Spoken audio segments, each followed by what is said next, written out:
Greetings! I'm Susun Weed, an herbalist who lives in the Catskill Mountains and the Hudson River Valley. I'm 78 years old, and I've had 3 good ideas in my lifetime. One of those good ideas is that there are 3 traditions of healing. The scientific tradition, the heroic tradition, and the wise woman tradition. The tradition of healing that you are most familiar with is the scientific tradition. The scientific tradition measures and fixes. When you go to someone who's practicing medicine in the scientific tradition, they're going to measure you. They'll take your blood pressure, they'll take your blood, look for things in your blood, they'll see how high you are, how wide you are, how well you see, and all other things that can be measured, because the scientific tradition is about measuring up. The scientific tradition is very nervous about herbs. When I was first studying herbs, I was told, well, of course herbs work. Drugs are made of herbs. Kind of true, kind of not true. More and more these days, the drugs that are made of herbs are because we get an idea from a plant, or we can see an alkaloid or another healing constituent in a plant, and then we are able to replicate that. What's a natural remedy and what's a drug? We begin to believe that supplements, which come right out of the laboratory, are somehow natural. They're not. The scientific tradition prefers to use herbs standardized. They want to know what the active ingredient is in the herb, and then they want to standardize the remedy to that. The scientific tradition prefers to use herbs powdered and put in capsules, so there is a specific and measurable dose available.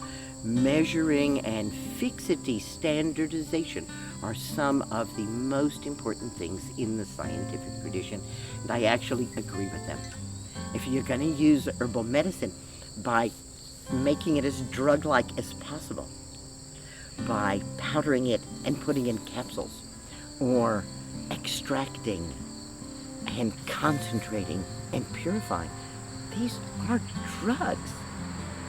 To the scientific tradition, an herb is a drug. If you read the PDR for herbs, it says the part of dandelion used is the root, and this is the last time that you hear the word root. Thereafter, everything is done by the drug. Our diets are filled with herbal medicine. So one of the things that I suggest that people do, if a medical professional in the scientific tradition says, don't use any herbs because I'm prescribing these drugs for you, is to look at them and say, can I eat garlic? Because as we know, garlic is also a very powerful herbal medicine with books written on its proven, scientifically established ways of interacting with the body and creating more health. There's no way around it. Garlic is an herbal medicine. So as that medical professional, are you including garlic, that I shouldn't eat garlic? And by the time you're done, they will understand that they didn't get trained in herbal medicine. We don't want to ask somebody who doesn't know something about that something. I don't know anywhere near as much as most MDs know about drugs, but I know a lot more than the vast majority of them do about herbs. I've been working with and teaching people about herbs for more than 50 years.